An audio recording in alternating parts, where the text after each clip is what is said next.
തലസ്ഥാനത്തെ അയ്യങ്കാളി ഹാളിൽ മത്സ്യത്തൊഴിലാളികൾക്കുള്ള 5500 രൂപയുടെ ധനസഹായം വിതരണം ചെയ്തുകൊണ്ട് അങ്ങ് നടത്തിയ പ്രസംഗം വല്ലാതെ വേദനിപ്പിക്കുന്നതായി, മനസ്സിൽ വലിയ മുറിവുണ്ടാക്കുന്നതും. സർക്കാരിന്റെ വാഗ്ദാനങ്ങളെ സംശയിക്കുന്നവരോട് ഈ സ്ഥാനത്തിരുന്ന് താൻ മറുപടി പറയുന്നില്ല എന്ന് അങ്ങ് പറഞ്ഞത് എന്തർത്ഥത്തിലാണ്? ഈ പദവി ഇല്ലാതായാൽ അങ്ങയുടെ മറുപടിക്ക് എന്ത് വിലയാണുള്ളത്? അവർ ഉന്നയിക്കുന്ന സന്ദേഹങ്ങൾക്ക് അങ്ങ് മറുപടി പറയണം. വിഴിഞ്ഞം തുറമുഖ നിർമ്മാണത്തിന്റെ പേരിൽ വീടും കുടുംബവും ജീവനോപാധികളും നഷ്ടപ്പെടുന്നവർ നടത്തുന്നത് രാഷ്ട്രീയ സമരമല്ല. സമര നേതാക്കളാരും തിരഞ്ഞെടുപ്പിൽ നിങ്ങൾക്കെതിരെ മത്സരിക്കാനും വരില്ല. അവരുടെ മേഖല അതല്ല. ഒരു സർക്കാരിനെയും അട്ടിമറിക്കാനുമല്ല അവർ സമരം ചെയ്യുന്നത്. ചിലരുടെ സമരത്തെ പോലെ ഒരു കളക്ടറെ മാറ്റാനോ ജെൻഡർ ന്യൂട്രൽ ഡ്രസ് കോഡിനെതിരെയോ ഏതെങ്കിലും നിയമനം PSCക്ക് വിടുന്നതിനെതിരെയോ അല്ല, അവരുടെ ജീവിക്കാനുള്ള അവകാശത്തിന് വേണ്ടിയാണ്. അവരുടെ ജീവിതവും അവർക്ക് ജീവിതം കൊടുക്കുന്ന കേരളത്തിൻ്റെ തീരവും കടലും സംരക്ഷിക്കുന്നതിന് വേണ്ടിയാണ്. ഒരു തുറമുഖ നിർമ്മാണത്തിലൂടെ മേൽക്കീഴ് നോക്കാൻ ഒന്നുമില്ലാതാകുന്നതിനെതിരെയാണ്. ഒക്കത്തല്ല അവർ സമരത്തിന് നേതൃത്വം കൊടുക്കുന്നത്. എല്ലാം അവരുടെ ഒക്കത്താണ് എന്ന് കരുതിയുമല്ല. പദ്ധതിക്ക് വേണ്ടി വീട് വിട്ട 4 വർഷമായി സിമന്റ് ഗോഡൌണിൽ കഴിയുന്നവരെ എല്ലാവരും മറന്നപ്പോഴാണ് അവർ സമരവുമായി വന്നത്. തുറമുഖ നിർമ്മാണത്തിന് വേണ്ടിയും കടൽ ക്ഷോഭത്തിലൂടെയും ഇതുവരെ 335 കുടുംബങ്ങൾക്കാണ് വീട് നഷ്ടപ്പെട്ടത്. ഇവരിൽ 71 കുടുംബങ്ങളിലെ 260 പേർ 4 വർഷമായി ദുരിതാശ്വാസ ക്യാമ്പിലാണ്. വലിയതുറയിലെ 8 ദുരിതാശ്വാസ ക്യാമ്പുകളിൽ കഴിയുന്നത് 69 കുടുംബങ്ങളാണ്. പൊഴിയൂരിലെ ക്യാമ്പിൽ കഴിയുന്നത് 2 കുടുംബങ്ങൾ. ഇവർ മനുഷ്യരല്ലേ? വികസന വിരോധികളാണ് സമരം ചെയ്യുന്നതെന്നും സമരത്തിലുള്ളവരെല്ലാം ആ ദേശത്തുകാരല്ല എന്നും വരെ മുഖ്യമന്ത്രി പറഞ്ഞു. ബഹിരാകാശ കേന്ദ്രത്തിനും ടൈറ്റാനിയം ഫാക്ടറിക്കും വിമാനത്താവളത്തിനും വേണ്ടി വീടും ആരാധനാലയവും വരെ ഒഴിഞ്ഞു പോയവരെയാണ് മുഖ്യമന്ത്രി വികസന വിരോധികൾ എന്ന് വിളിച്ചത്. കഴിഞ്ഞ നിയമസഭാ തിരഞ്ഞെടുപ്പിൽ കടലോരത്തെ 33 നിയമസഭാ മണ്ഡലങ്ങളിൽ ജയിപ്പിച്ചവരെ കുറിച്ചാണ് അങ്ങ് ഇതെല്ലാം പറഞ്ഞത്. ഇവർക്കായി ശക്തമായ സമരവുമായി സഭ വന്നപ്പോൾ സർക്കാർ ഇവർക്ക് വീട്ടുവാടകയായി പ്രതിമാസം 5500 രൂപ കൊടുത്തേക്കാം എന്ന് സമ്മതിച്ചത് സമരക്കാരോടല്ലേ? 2016 അധികാരത്തിൽ വന്ന അങ്ങയുടെ സർക്കാർ ഇത്രയും കാലം എവിടെയായിരുന്നു? സമരക്കാരുമായി എത്തിച്ചേർന്ന ധാരണയനുസരിച്ച് 5500 രൂപയ്ക്കപ്പുറമുള്ള ചില പാക്കേജുകൾ കൂടി ഉണ്ടായിരുന്നു. തിരുവോണത്തിന് മുമ്പ് അവയെല്ലാം ഒന്നിച്ച് നടപ്പാക്കാമെന്ന് ധാരണയായതുമാണ്. അതെല്ലാം മരവിപ്പിച്ച് പെട്ടെന്ന് പണം മാത്രം വിതരണം ചെയ്യാൻ വന്നപ്പോൾ വിതരണക്കാരുടെ സുമനസ്സിൽ സംശയം തോന്നിയത് സ്വാഭാവികമല്ലേ? വല്ലാർപാടം ടെർമിനലിനായി കുടിയിറക്കപ്പെട്ട മൂലമ്പള്ളിയിലെ പാവങ്ങൾ ഇപ്പോഴും ആർക്കും വേണ്ടാത്തവരായി അലഞ്ഞു നടക്കുകയല്ലേ? എവിടെ പോയി അവർക്ക് കൊടുത്ത വാഗ്ദാനങ്ങൾ? നാടിന്റെ വികസനത്തിന് വേണ്ടി കിടപ്പാടം നഷ്ടപ്പെടുന്നവർക്ക് ആകർഷകമായ പാക്കേജ് നടപ്പാക്കുമെന്നും വാഗ്ദാനം ചെയ്താണ് 2015 ഉമ്മൻചാണ്ടി സർക്കാർ അദാനി ഗ്രൂപ്പുമായി തുറമുഖ കരാർ ഒപ്പിട്ടത്. അന്ന് തുറമുഖ നിർമ്മാണം ആരംഭിക്കുന്നത് മുതൽ 5 വർഷത്തേക്ക് ഉണ്ടാകാവുന്ന പ്രത്യക്ഷവും പരോക്ഷവുമായ നഷ്ടങ്ങൾ നികത്തുന്നതിനായി സർക്കാർ 471 കോടി രൂപയുടെ പദ്ധതി പ്രഖ്യാപിച്ചു. തുറമുഖ നിർമ്മാണം ആരംഭിക്കുമ്പോൾ ഉണ്ടായേക്കാവുന്ന തീരശോഷണവും അടക്കമുള്ള ഗുരുതരമായ പ്രത്യാഘാതങ്ങൾക്ക് പരിഹാരമുണ്ടാക്കുന്നതിനാണ് സർക്കാർ 471 കോടിയുടെ പദ്ധതി പ്രഖ്യാപിച്ചത്. പദ്ധതി വലിയവേളി മുതൽ പനത്തുറ വരെയുള്ള 7876 കുടുംബങ്ങളെ ബാധിക്കുമെന്ന് സർക്കാർ പഠനം തന്നെ കണ്ടെത്തിയിരുന്നു. അതുകൊണ്ടാണ് സ്ഥലം ഏറ്റെടുക്കലിനും വീട് നിർമ്മാണത്തിനുമായി 350 കോടി രൂപയും ജീവനോപാധിക്കായി 59 കോടി രൂപയും ഉമ്മൻചാണ്ടി സർക്കാർ നീക്കിവെച്ചത്. എന്നിട്ടും പദ്ധതിക്കായി കുടിയിറക്കപ്പെട്ട കുടുംബങ്ങൾ 2018 മുതൽ വലിയ തുറയിലെ സിമന്റ് ഗോഡൌണിൽ താമസിക്കേണ്ടി വരികയാണ്. എന്തുകൊണ്ട്? എവിടെ പോയി 471 കോടി രൂപയുടെ പദ്ധതി? ജനങ്ങളുടെ സമരം ഇത്രയും ദിവസം പിന്നിട്ടിട്ടും ഉമ്മൻചാണ്ടി വാ തുറക്കാത്തത് എന്തുകൊണ്ട്? വിഴിഞ്ഞത്തേക്കാൾ സ്വാഭാവിക തുറമുഖമായ വല്ലാർപാടം തുറമുഖം അടച്ചുപൂട്ടലിന്റെ ഭീഷണിയിലാണ്.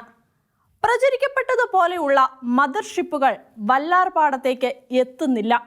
3000 കോടി രൂപ മുടക്കി 12 വർഷം മുമ്പ് ആരംഭിച്ച അന്താരാഷ്ട്ര കപ്പൽ ചാനലുമായി ഏറെ അടുത്തായിട്ടും ഈ മേഖലയിലെ ഒന്നാംകിട കമ്പനികളിലൊന്നായ ദുബായ് പോർട്ട് വേൾഡ് തുറമുഖത്തിന്റെ നടത്തിപ്പുകാരായിട്ടും പ്രതിവർഷം 100 കോടി രൂപയുടെ നഷ്ടത്തിലാണ് വല്ലാർപാടം പ്രവർത്തിക്കുന്നത് എന്നതാണ് കണക്കുകൾ.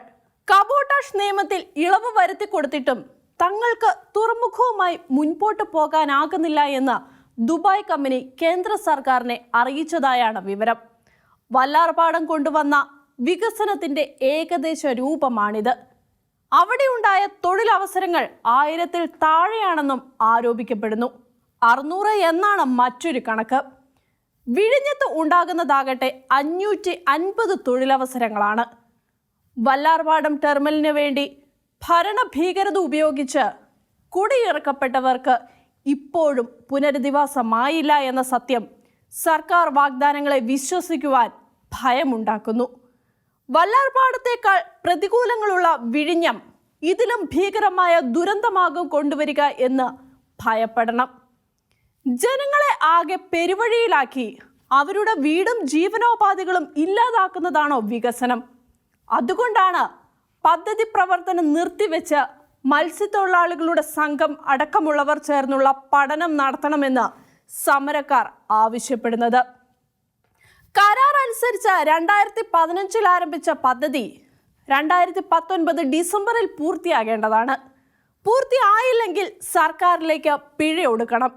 ഇപ്പോൾ പറയുന്നത് ഒന്നാം ഘട്ടം പോലും 2024 പൂർത്തിയാവുക എന്നാണ്. എങ്കിൽ ഈ പാവം മനുഷ്യരുടെ ഭീതി അകറ്റുന്ന പഠനത്തിന് വേണ്ടി 3-4 മാസം പണി നിർത്തിവെച്ചാൽ ആകാശം ഇടിഞ്ഞു വീഴുമോ? ഓഖി ദുരന്തത്തിൽ ഈ ജനം വല്ലാതെ പെട്ടുപോയപ്പോൾ അങ്ങ് എവിടെയായിരുന്നു? കുറെ കാലം കഴിഞ്ഞ് അവരെ കാണാൻ വലിയ സുരക്ഷാ സന്നാഹത്തിന് നടുവിൽ എത്തിയപ്പോൾ അവർ അങ്ങേ സ്വീകരിക്കാൻ കൂട്ടാക്കാതിരുന്നത് പിണറായി വിജയനോടുള്ള വ്യക്തിപരമായ പിണക്കം കൊണ്ടല്ല. കേരളത്തിന്റെ മുഖ്യമന്ത്രി കാണിക്കേണ്ട മിനിമം താല്പര്യം കാണിക്കാതിരുന്നത് കൊണ്ടാണ്. അവരുടെ സ്ഥാനത്ത് അങ്ങായിരുന്നുവെങ്കിൽ എന്താകുമായിരുന്നു പ്രതികരണം? ഓഖി ദുരന്തത്തിന്റെ പുനരധിവാസത്തിനായി കിട്ടിയ പണം എവിടെ പോയി?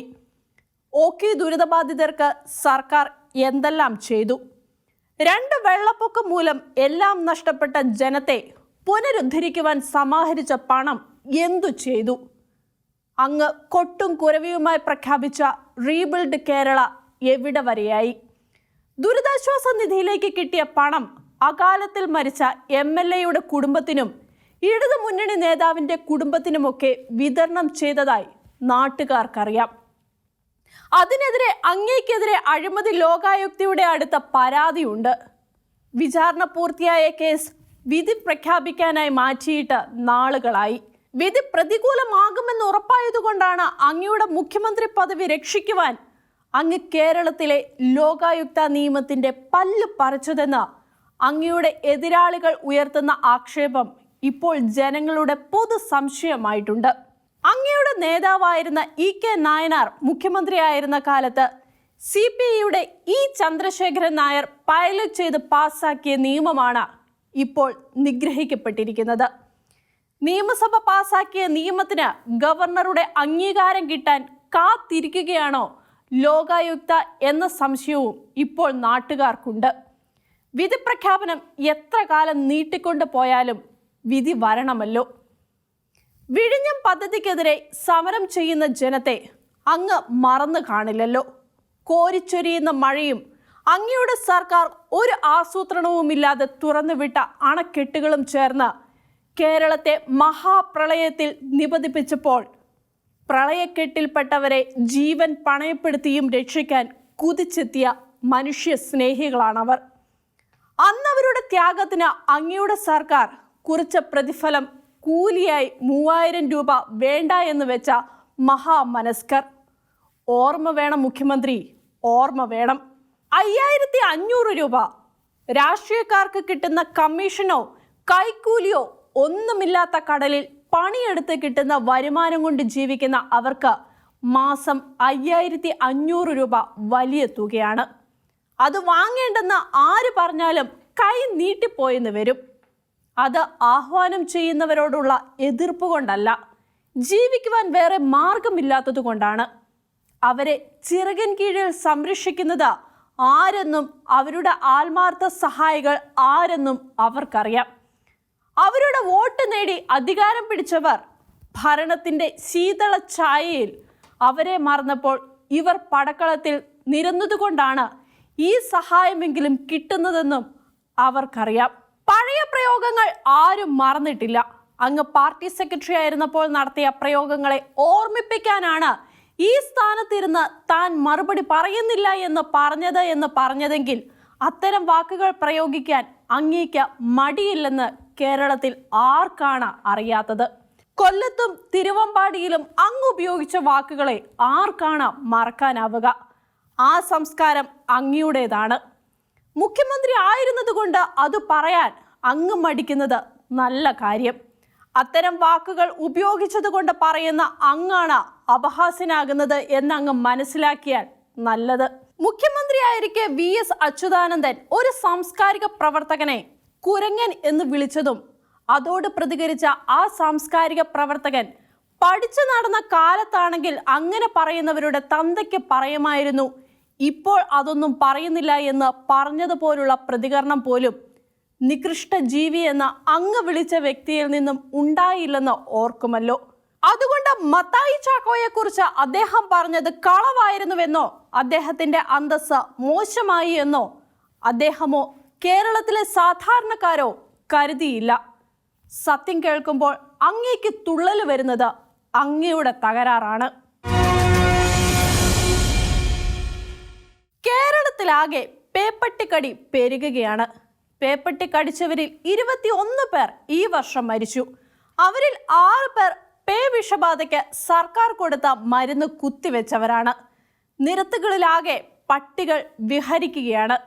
ജനങ്ങൾക്ക് ഭയം കൊണ്ട് പുറത്തിറങ്ങാനാകാതെ ആയി.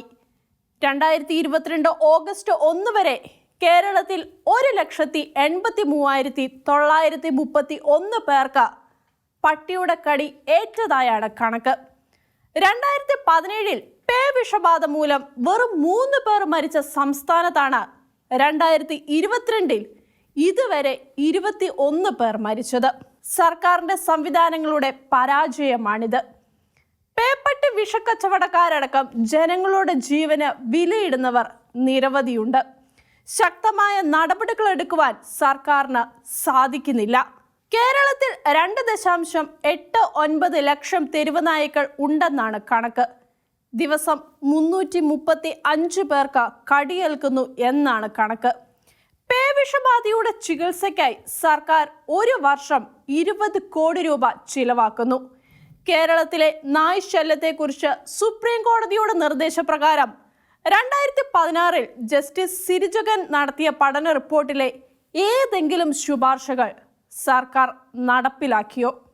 ആരോഗ്യമന്ത്രിയെ വെട്ടി പത്രസമ്മേളനം നടത്തുന്ന മുഖ്യമന്ത്രി ജനങ്ങളോട് പറയണം, നായ് ശല്യത്തിനെതിരെ യുദ്ധകാലാടിസ്ഥാനത്തിൽ നടപടി വേണമെന്ന് ജസ്റ്റിസ് സിരിജഗൻ ആവശ്യപ്പെട്ടിരുന്നു. നായ്ക്കളുടെ വന്ധ്യംകരണം കൊണ്ട് ഫലമുണ്ടാകില്ല എന്ന സൂചനയാണ് അദ്ദേഹം നൽകിയത്. 70% നായ്ക്കളെയും വന്ധ്യംകരിക്കാതെ ഭീഷണി മാറില്ല എന്ന് അദ്ദേഹം പറഞ്ഞു. ജീവന് ഭീഷണി എന്ന് വന്നപ്പോൾ താറാവുകളെയും പന്നികളെയും കോഴികളെയും കൂട്ടത്തോടെ കൊന്ന കേരളത്തിൽ നായ്ക്കളെ തൊടാനാകില്ല എന്ന് വരുന്നത് എത്ര നിർഭാഗ്യകരമാണ്. പേപ്പട്ടിയുടെ കടിക്കാനുള്ള സ്വാതന്ത്ര്യത്തിന് വേണ്ടി മണിക്കൂറിന് ലക്ഷങ്ങൾ പ്രതിഫലം വാങ്ങുന്ന അഭിഭാഷകർ എത്തുന്നത് എങ്ങനെ? ജനങ്ങളെ കടിച്ചു കൊല്ലുന്ന നായ്ക്കൾക്കെതിരെ ഉണ്ടാകുന്ന നടപടികൾ കോടതിയിൽ എത്തിക്കുന്നതിൽ വാശി കാണിക്കുന്നവർ, ആർക്കു വേണ്ടി നിലകൊള്ളുന്നവർ? പേപ്പട്ടി വിഷം കുത്തിവെക്കപ്പെട്ടവർ പോലും മരണപ്പെട്ടത് ഗുണനിലവാരം കുറഞ്ഞ മരുന്ന് വാങ്ങിയത് കൊണ്ടാണോ? ഈ പദവിയിലിരുന്ന് ഞാനൊന്നും പറയുന്നില്ലെന്ന് പറഞ്ഞാൽ പോരാ, മുഖ്യമന്ത്രി പറയണം. സത്യമെന്ന് ജനങ്ങൾക്ക് വിശ്വാസം വരത്തക്ക വിധം പറയണം. ശൈലജ ടീച്ചർ എല്ലാം നന്നായി നടത്തുന്നുവെന്ന് ജനം കരുതിയിരുന്ന കാലത്ത് ഏറ്റെടുത്തതുപോലെ വീണ ജോർജ് എന്താണ് ചെയ്യുന്നത് എന്ന് ജനം സംശയിക്കുമ്പോൾ അങ്ങ് ഏറ്റെടുത്താൽ അത് ധീരതയാണ്. നിയമസഭയിൽ അങ്ങേക്ക് വീണയെ തിരുത്തേണ്ടി വന്നത് ജനം കണ്ടു. മുഖ്യമന്ത്രി, അങ്ങയുടെ പോലീസ് ഭരണത്തിന്റെ കഥകൾ കേമമാകുന്നുണ്ട്. AKG സെന്റർ ആക്രമിച്ച പ്രതിയെ പോലീസിന് ഇനിയും പിടിക്കാനായിട്ടില്ല. രാഹുൽ ഗാന്ധിയുടെ വയനാട്ടിലെ ഓഫീസ് ആക്രമിച്ചതിന് പിടിയിലായത് കോൺഗ്രസുകാർ. കോഴിക്കോട് മെഡിക്കൽ കോളേജിൽ മേലധികാരികളുടെ നിർദ്ദേശമനുസരിച്ച് പ്രവേശനം നിയന്ത്രിച്ച വിമുക്ത ഭടനായ സുരക്ഷാ ഉദ്യോഗസ്ഥനെ ആക്രമിച്ചു കൊല്ലാൻ ശ്രമിച്ച അങ്ങയുടെ യുവജന പ്രവർത്തകരായ 5 പ്രതികളെ അവർ കീഴടങ്ങുന്നത് വരെ അറസ്റ്റ് ചെയ്യാൻ പോലീസിനായില്ല. പറയണം, മുഖ്യമന്ത്രി എന്താണ് കേരളത്തിൽ നടക്കുന്നത്? അന്നം മുടക്കി മുട്ടുകൊത്തിച്ച ക്രൂരരായ മുതലാളിമാരെ പോലെ ഇടത് സർക്കാർ അന്നം മുടക്കി തൊഴിലാളികളെ മുട്ടുകൊത്തിക്കുന്നതിന് കേരളം സാക്ഷിയായി. കേരളത്തിലെ ഏറ്റവും വലിയ പൊതുമേഖലാ സ്ഥാപനമായ KSRTCയിലാണ് ഈ ഭരണ ക്രൂരത കണ്ടത്. പൊതുമേഖലാ സ്ഥാപനങ്ങൾക്ക് വേണ്ടി വല്ലാതെ വാദിക്കുന്ന പിണറായി സർക്കാർ അവിടുത്തെ 25,000 തൊഴിലാളികൾക്ക് 3 മാസം ശമ്പളം മുടക്കി. മനഃപൂർവ്വം മുടക്കിയെന്ന് പറയേണ്ടി വരുന്നത് മുഖ്യമന്ത്രിയുമായി നടത്തിയ ചർച്ചയുടെ അവസാനം 3 മാസത്തെ ശമ്പളവും ഒറ്റ ദിവസം കൊണ്ട് കൊടുക്കുവാൻ സർക്കാരിനുണ്ടായി എന്നതുകൊണ്ടാണ്. മക്കളുടെ പട്ടിണി കണ്ട ജീവനക്കാർ 12 മണിക്കൂർ സിംഗിൾ ഡ്യൂട്ടിക്ക് സമ്മതിച്ചതോടെ ശമ്പളവും കൊടുത്തു.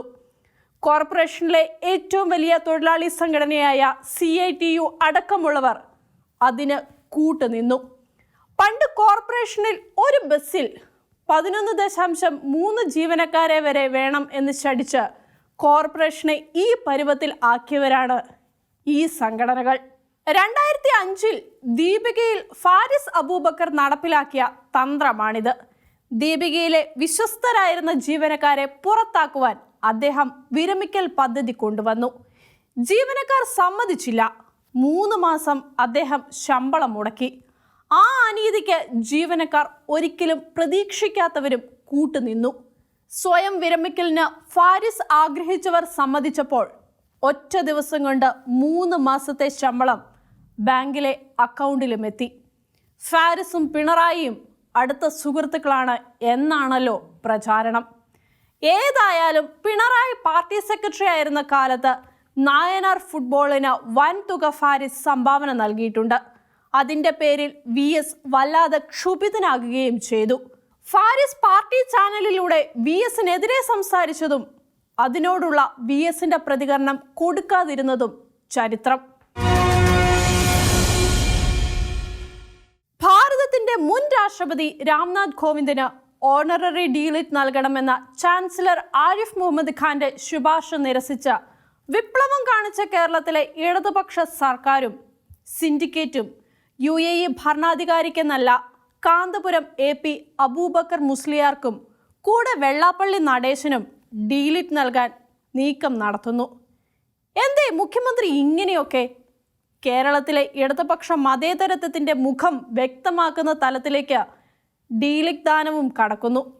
സംഗതി വിവാദമായതോടെ കാന്തപുരവും വെള്ളാപ്പള്ളിയും ഡീലിറ്റ് വേണ്ടെന്ന് പറഞ്ഞെങ്കിലും സിൻഡിക്കേറ്റിലെ ഇടതുപക്ഷ അംഗമായി അറിയപ്പെടുന്ന അബ്ദുറഹ്മാൻ വൈസ് ചാൻസലർ MK ജയരാജിന്റെ അനുമതിയോടെ കൊണ്ടുവന്ന ഈ പ്രമേയം തെറ്റായിപ്പോയി എന്ന് ഒരു ഇടത് നേതാവും പറഞ്ഞില്ല. അതാണ് ഇടത് മതേതരത്വം. പിണറായി സർക്കാരും ഗവർണറും തമ്മിലുള്ള ബന്ധത്തിൽ വല്ലാതെ കല്ലുകടി ഉണ്ടാക്കിയ സംഭവമായിരുന്നു രാഷ്ട്രപതി രാംനാഥ് കോവിന്ദിന് ഡീലിറ്റ് നിഷേധിച്ച പ്രവൃത്തി. 2021 ഡിസംബർ ആദ്യവാരം കേരളത്തിലെ സർവകലാശാലയുടെ ചാൻസലർ കൂടിയായ ഗവർണർ ആരിഫ് മുഹമ്മദ് ഖാൻ കേരള സർവകലാശാല vice chancellor doctor VP Mahadevan പിള്ളയെ രാജ്ഭവനിൽ വിളിച്ച രാഷ്ട്രപതി സ്ഥാനത്ത് നിന്നും വിരമിക്കുന്ന രാഷ്ട്രപതി രാംനാഥ് കോവിന്ദിന് ഓണററി ഡീലിറ്റ് നൽകണമെന്ന് നിർദ്ദേശിച്ചു. മുൻ രാഷ്ട്രപതി KR നാരായണന് ഡീലിറ്റ് നൽകിയ കാര്യം അദ്ദേഹം ഓർമ്മിപ്പിക്കുകയും ചെയ്തു. തന്റെ നിർദ്ദേശം ഗവർണർ രേഖാമൂലവും വൈസ് ചാൻസലർക്ക് നൽകി. വൈസ് ചാൻസലർ സന്തോഷപൂർവ്വം ആ നിർദ്ദേശം സ്വീകരിക്കുകയും സിൻഡിക്കേറ്റ് വിളിച്ചുകൂട്ടി തീരുമാനിക്കാം എന്ന് ചാൻസലറെ അറിയിക്കുകയും ചെയ്തു. എല്ലാം ഭംഗിയായി മുന്നേറുന്നു എന്ന് കണ്ട ഗവർണർ രാഷ്ട്രപതി ഭവനിൽ വിവരം അറിയിക്കുകയും ഡിസംബർ അവസാനം നടക്കാനിരുന്ന രാഷ്ട്രപതിയുടെ കേരള സന്ദർശനത്തിൽ തിരുവനന്തപുരം കൂടി ഉൾപ്പെടുത്തണമെന്ന് നിർദ്ദേശിക്കുകയും ചെയ്തു. ഗവർണർ തന്നെ നേരിട്ട് രാഷ്ട്രപതിയെ വിളിച്ച് വിവരം പറയുകയും ചെയ്തു. ഡിസംബർ 22-ന് കാസർഗോഡ് കേന്ദ്ര സർവകലാശാലയുടെ ചടങ്ങിൽ പങ്കെടുക്കുവാനെത്തിയ രാഷ്ട്രപതി ഇതിനായി തിരുവനന്തപുരത്ത് കൂടി എത്തുവാനും തീരുമാനിച്ചു. ചാൻസലറുടെ നിർദ്ദേശത്തെക്കുറിച്ച് വൈസ് ചാൻസലർ സിൻഡിക്കേറ്റിലെ പ്രമുഖ അംഗങ്ങളുമായും സർക്കാരുമായും ചർച്ച നടത്തിയ ശേഷം രാഷ്ട്രപതിക്ക് ഡീലിറ്റ് കൊടുക്കാനാകില്ല എന്ന് ഗവർണറെ അറിയിച്ചു. അദ്ദേഹം ഗവർണറെ നേരിട്ട് കണ്ട് വിവരം പറയുകയായിരുന്നു. രാഷ്ട്രപതിക്ക് ഡീലിറ്റ് കൊടുക്കുവാൻ കേരള സർവകലാശാല സിൻഡിക്കേറ്റിനോ കേരള സർക്കാരിനോ താല്പര്യമില്ലെന്ന് വൈസ് ചാൻസലർ ഗവർണറെ അറിയിച്ചു. ചാൻസലർ ഉന്നയിച്ച നിർദ്ദേശത്തെക്കുറിച്ച് സിൻഡിക്കേറ്റ് യോഗം പോലും ചേരാതെയാണ് സർവകലാശാല തീരുമാനമെടുത്തത്.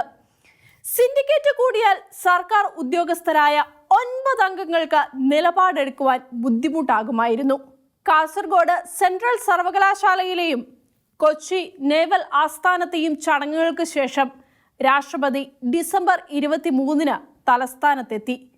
24-ന് പൂജപ്പുരയിലെ ഒരു ചടങ്ങിൽ മാത്രം സംബന്ധിച്ച ശേഷം ഡൽഹിക്ക് മടങ്ങി. അപമാനിതനായ ഗവർണർ തനിക്ക് വൈസ് ചാൻസലർ നൽകിയ കത്തിലെ നിലവാരമില്ലാത്ത ഭാഷയെക്കുറിച്ച് പോലും പരസ്യമായി പരിഹസിച്ചു. വല്ലാതെ ക്ഷുഭിതനായ അദ്ദേഹം കേരളത്തിലെ സർവകലാശാലകളിൽ രാഷ്ട്രീയ അതിപ്രസരമാണ് നടക്കുന്നതെന്നും വൈസ് ചാൻസലർമാരുടെ നിയമനത്തിൽ രാഷ്ട്രീയം മാത്രമാണ് നോക്കുന്നതെന്നും തുറന്നടിച്ചു. സർവകലാശാലകളുടെ സ്വയം ഭരണാധികാരത്തിൽ സർക്കാർ ഇടപെടുന്നില്ലെന്നാണ് വിവാദത്തെക്കുറിച്ച് ഉന്നത വിദ്യാഭ്യാസ വകുപ്പ് മന്ത്രി R. ബിന്ദു പ്രതികരിച്ചത്. രാഷ്ട്രീയക്കാരുടെ പിത്തലാട്ടങ്ങൾക്ക് കുടപിടിക്കുന്ന ചാൻസലറായി തുടരാൻ തനിക്ക് താല്പര്യമില്ലെന്ന് മുഖ്യമന്ത്രിയെ രേഖാമൂലം അറിയിച്ച ഗവർണർ മുഖ്യമന്ത്രി തന്നെ ചാൻസലർ ആകുന്നതാണ് നല്ലതെന്ന് നിർദ്ദേശിച്ചു. നിയമ ഭേദഗതി വരുത്തിയാൽ താൻ ഒപ്പിട്ട് നൽകാമെന്നും പറഞ്ഞു. പിന്നീട് കുറെ കാലത്തേക്ക് സർവകലാശാലകൾ സംബന്ധിച്ച ഫയലുകൾ നോക്കാൻ ഗവർണർ കൂട്ടാക്കിയില്ല. കൊട്ടാര രഹസ്യങ്ങൾ 2022 ജനുവരിയിൽ പുറത്താകുകയും ഗവർണറും സർക്കാരും തമ്മിൽ പരസ്യമായ വഴക്ക് ആരംഭിക്കുകയും ചെയ്തു. ഗവർണർ സംസ്കൃത സർവകലാശാല നൽകിയ ഡീലിറ്റ് നിർദ്ദേശങ്ങൾക്കുള്ള അംഗീകാരം വൈകിപ്പിച്ചു. കണ്ണൂർ സർവകലാശാല വൈസ് ചാൻസലർക്ക് പുനർനിയമനം നൽകിയ തന്റെ പ്രവൃത്തി തെറ്റായിപ്പോയി എന്ന് അദ്ദേഹം പരസ്യമായി പരിതപിച്ചു. കണ്ണൂർ വൈസ് ചാൻസലറുമായുള്ള പല തരത്തിലുള്ള പരസ്യ പോരാട്ടങ്ങൾ തുടങ്ങി, ഇപ്പോഴും തുടരുകയാണ്.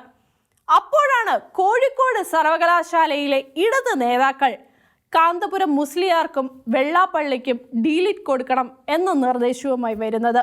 മൈക്രോ ഫൈനാൻസ് തട്ടിപ്പ് കേസിലടക്കം കുപ്രസിദ്ധങ്ങളായ പല സംഭവങ്ങളിലും സംശയത്തിന്റെ നിഴലിൽ നിൽക്കുന്ന ആളാണ് വെള്ളാപ്പള്ളി നടേശൻ. അദ്ദേഹം നടത്തുന്ന സമുദായ സേവനങ്ങളെക്കുറിച്ച് ഗോകുലം ഗോപാലന്റെ ശ്രീനാരായണ നവീകരണ വേദിക്കാരോട് ചോദിച്ചാൽ അറിയാം. പക്ഷേ എല്ലാ കാര്യങ്ങളെയും വളരെ വർഗീയമായി മാത്രം ചിത്രീകരിക്കുന്നതിൽ അദ്ദേഹം വിജയിക്കാറുണ്ട്. കോഴിക്കോട് മാൻഹോൾ ശുചിയാക്കുന്നതിനിടെ മരിച്ച അന്യസംസ്ഥാന തൊഴിലാളിക്ക് സർക്കാർ സഹായം നൽകിയത് മുസ്ലിം ആയതുകൊണ്ടാണ് എന്ന് പറഞ്ഞ കേരളത്തിലെ ഏക വിപ്ലവകാരിയാണ് അദ്ദേഹം. മകൻ തുഷാറിനെ മുന്നിൽ നിർത്തി അദ്ദേഹം സ്ഥാപിച്ച പാർട്ടി BJP മുന്നണിയിലെ ഘടക കക്ഷിയാണ്. നൂറുകണക്കിന് വിദ്യാഭ്യാസ സ്ഥാപനങ്ങൾ പടുത്തുയർത്തുന്ന വ്യക്തികളാണ് എന്നാണ് കാന്തപുരത്തിനും വെള്ളാപ്പള്ളിക്കും ഡീലിറ്റ് കൊടുക്കുവാൻ ന്യായം കണ്ട ഇടതുപക്ഷ നേതാവിന്റെ വാദം. കാന്തപുരത്തിന്റെ മതേതരത്വത്തെക്കുറിച്ച് നാട്ടുകാർക്കെല്ലാം വ്യക്തമാണ്. മികച്ച പഠന വിജയം നേടിയ ഒരു പെൺകുട്ടി സദസ്സിലെത്തി സമ്മാനം വാങ്ങുന്നതിനെ മത തീവ്രവാദികൾ പരസ്യമായി ശാസിച്ചപ്പോൾ കമാന്ന് ഒരക്ഷരം പ്രതികരിക്കാത്ത വിപ്ലവകാരിയാണ് അദ്ദേഹം. വല്ലാത്ത വിപ്ലവം പറയുന്ന ഇടതു സർക്കാരിന്റെ കിരീടം വയ്ക്കാത്ത രാജാവാണ് കാന്തപുരം.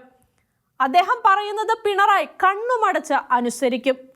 വഖഫ് ബോർഡ് നിയമനം PSCക്ക് വിടാനുള്ള നിയമം കാന്തപുരം കണ്ണുരുട്ടി സർക്കാർ പിൻവലിച്ചു. ആലപ്പുഴ കളക്ടറായി നിയമിക്കപ്പെട്ട വെങ്കിട്ടരാമനെയും കാന്തപുരം കണ്ണുരുട്ടിയതോടെ പിണറായി അടിച്ചിറക്കി. സർക്കാരിന്റെ കൊട്ടിഘോഷിച്ച ജെൻഡർ ന്യൂട്രൽ യൂണിഫോം കാന്തപുരം കണ്ണുരുട്ടിയതോടെ പിണറായി പിൻവലിച്ചു. അതാണ് കാന്തപുരത്തോടുള്ള വിധേയത്വം. കാന്തപുരം പക്ഷേ ഒരു നല്ല കാര്യം ചെയ്യും. സർക്കാർ തിരുത്തുന്നതിനെ പ്രശംസിക്കും. കാലിക്കറ്റ് സർവകലാശാല സിൻഡിക്കേറ്റിലെ ഇടതുപക്ഷക്കാരനായ സിൻഡിക്കേറ്റ് അംഗം E. അബ്ദുറഹീമാണ് വൈസ് ചാൻസലർ MK ജയരാജന്റെ അനുമതിയോടെ പ്രമേയം സിൻഡിക്കേറ്റിൽ അവതരിപ്പിച്ചത്. പ്രമേയം അംഗീകരിക്കുന്നത് സംബന്ധിച്ച് സിൻഡിക്കേറ്റിൽ ഭിന്നതയുണ്ടായി.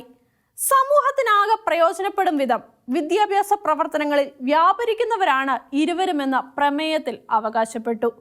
മറ്റു രാജ്യങ്ങളുമായി ആശയവിനിമയം നടത്തി കാന്തപുരം പുതുതലമുറ കോഴ്സുകൾ കേരളത്തിൽ ആരംഭിക്കുന്നതായും പറയുന്നു. ഡീലിറ്റ് നൽകുന്നതിനായി ഇരുവരുടെയും പ്രൊഫൈൽ ഡീലിറ്റിനായുള്ള ഉപസമിതി പഠിക്കണമെന്നും പ്രമേയത്തിൽ ആവശ്യപ്പെട്ടു. പ്രമേയം പിൻവലിക്കണമെന്ന് ഒരു വിഭാഗം സിൻഡിക്കേറ്റ് അംഗങ്ങൾ ആവശ്യപ്പെട്ടു. പക്ഷേ വൈസ് ചാൻസലറുടെ അനുവാദത്തോടെ അവതരിപ്പിച്ച പ്രമേയം അംഗീകരിക്കണമെന്ന് അബ്ദുറഹീം ശഠിച്ചു. ഭിന്നതയെ തുടർന്ന് ഡീലിറ്റ് നൽകുന്നവരെ കണ്ടെത്തുന്നതിന് രൂപവൽക്കരിക്കപ്പെട്ട ഉപസമിതിയുടെ പരിഗണനയ്ക്കായി പ്രമേയം കൈമാറുവാൻ തീരുമാനിച്ചു. Doctor Vijayaraghavan, doctor Vinod Kumar, doctor Rasheed Ahmed എന്നിവരാണ് ഉപസമിതി അംഗങ്ങൾ.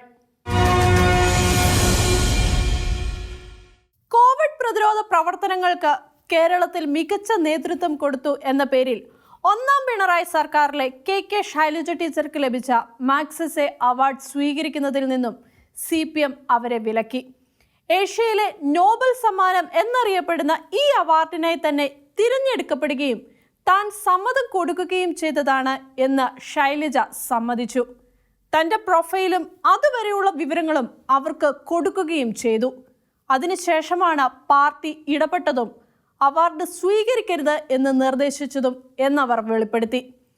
കോവിഡ് കാലത്തെ പ്രവർത്തന മികവ് ഒരു വ്യക്തിയുടെ മാത്രം നേട്ടമല്ലെന്നും കൂട്ടായ്മയുടെ വിജയമായതുകൊണ്ട് ഒരു വ്യക്തി അതിനുള്ള അവാർഡ് വാങ്ങുന്നത് ശരിയല്ലെന്നും കരുതിയതുകൊണ്ടാണ് ഈ അവാർഡ് വാങ്ങുന്നതിൽ നിന്നും പാർട്ടി ശൈലജയെ നിരോധിച്ചത് എന്നായിരുന്നു പാർട്ടി സെക്രട്ടറി യെച്ചൂരിയുടെ ഒരു ന്യായം. എങ്കിലിനി ഏതെങ്കിലും മന്ത്രിക്ക് തന്റെ വകുപ്പിന്റെ നേട്ടങ്ങൾക്ക് അവാർഡ് വാങ്ങാനാകുമോ? കേരളത്തിൽ ക്രമസമാധാന പാലനത്തിന് അവാർഡ് കിട്ടിയാൽ ആഭ്യന്തരമന്ത്രിക്ക് വാങ്ങാനാകുമോ?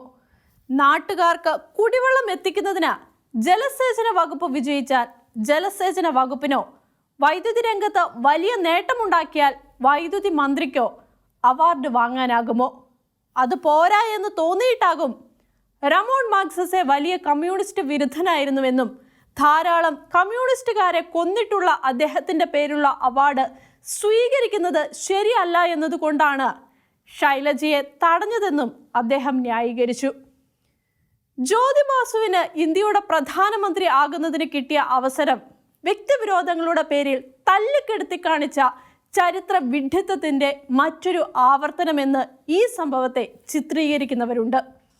കോവിഡ് സംബന്ധിച്ച വിവരങ്ങൾ നൽകുന്നതിനുള്ള അനുമതി ആരോഗ്യമന്ത്രിയിൽ നിന്നും മുഖ്യമന്ത്രി ഏറ്റെടുത്തപ്പോൾ മുതൽ തോന്നിയതാണ് ശൈലജ വിരോധ മനോഭാവം ശക്തമാകുന്നു എന്ന്. അവസാന കാലത്ത് ഇത് സംബന്ധിച്ച പത്രസമ്മേളനങ്ങളിൽ അവർ മൂകസാക്ഷിയായിരുന്നല്ലോ. അതുമല്ല, മാധ്യമങ്ങളെ ശരിക്ക് കൈകാര്യം ചെയ്തുണ്ടാക്കിയ കൃത്രിമ അവകാശവാദമാണ് കോവിഡ് കാലത്തെ പ്രവർത്തനങ്ങൾ എന്ന് അറിയുന്ന പാർട്ടി മനസാക്ഷിക്കടി കൊണ്ടാണ് അവാർഡ് വേണ്ടെന്ന് വെച്ചതെന്നും പറയുന്നവരുണ്ട്. കേരളത്തിൽ 30 വർഷമായി കമ്മ്യൂണിസ്റ്റ് ഭരണം നിലനിന്നതുകൊണ്ടാണ് ആരോഗ്യരംഗത്ത് ഈ നേട്ടം കൈവരിക്കാനായത് എന്ന് വരെ അക്കാലത്ത് വിദേശ മാധ്യമങ്ങളിൽ തള്ളുകൾ വരുത്താൻ സർക്കാർ PR-കൾക്കായത്രേ. കോവിഡിനെ കൊള്ളയ്ക്കുള്ള കാലമായി പരുവപ്പെടുത്തുന്നതിന് ആരോഗ്യമന്ത്രി പൂർണ്ണമായും സഹകരിക്കുന്നില്ല എന്ന് തോന്നിയത് കൂടിയാകണം ഇതിന് കാരണമെന്ന് സംശയിക്കുവാൻ ന്യായങ്ങളുണ്ട്. കുപ്രസിദ്ധമായ സ്പ്രിംഗ്ലർ ഇടപാടിനെ കുറിച്ച് മുഖ്യമന്ത്രിയുടെ പ്രിൻസിപ്പൽ സെക്രട്ടറി ആയിരുന്ന ശിവശങ്കർ സ്വപ്ന സുരേഷിനോട് പറഞ്ഞതായി അവർ വെളിപ്പെടുത്തിയ വിവരങ്ങളിൽ ഇത്തരമൊരു ഭയം ശിവശങ്കർ പങ്കുവെച്ചതായി പറഞ്ഞിട്ടുണ്ട്. അതായത് കോവിഡ് കാലവും നാടിന്റെ പണം തട്ടിയെടുക്കാനുള്ള അവസരമാക്കുന്നതായിരുന്നു. അവാർഡിനെ ചൊല്ലി ഉണ്ടാക്കിയ വിവാദം അങ്ങനെ ഒന്നാം പിണറായി സർക്കാരിന്റെ കോവിഡ് വിരുദ്ധ പ്രവർത്തനങ്ങളുടെ മേന്മ ഊതി വീർപ്പിച്ച കുമിളയാണ് എന്ന വാദം വീണ്ടും ഉയരുവാൻ ഇടയാക്കി. ഈ വാദം ന്യായീകരിക്കുവാൻ കൃത്യമായ കണക്കുകളോടെ പല ന്യായങ്ങളും നിരന്നു.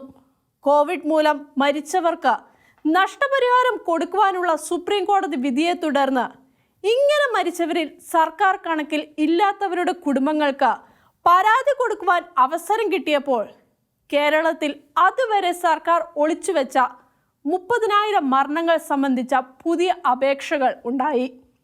അതോടെ കേരളത്തിൽ മരണനിരക്ക് വളരെ കുറവായിരുന്നുവെന്ന വാദം ശരിയല്ലെന്ന് തെളിഞ്ഞു. അക്കാലത്ത് കോവിഡ് സംബന്ധിച്ച വിവരങ്ങൾ മുഖ്യമന്ത്രി വെളിപ്പെടുത്തുന്നത് മാത്രമായിരുന്നു കിട്ടിയിരുന്നത്. സർക്കാർ ഉദ്യോഗസ്ഥർക്ക് ഒരു വിവരവും വെളിപ്പെടുത്തുവാൻ സാധിക്കുമായിരുന്നില്ല.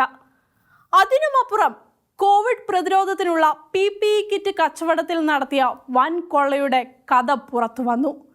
വിവരാവകാശ നിയമപ്രകാരം പുറത്തു വന്ന രേഖയനുസരിച്ച് PPE കിറ്റ് നൽകുന്നതിന് 334 മുതൽ 450 രൂപ വരെയുള്ള ടെൻഡറുകൾ ഉണ്ടായിട്ടും 1550 രൂപയുടെ സാൻഫാർമ കമ്പനിക്കാണ് ഓർഡർ കൊടുത്തത്.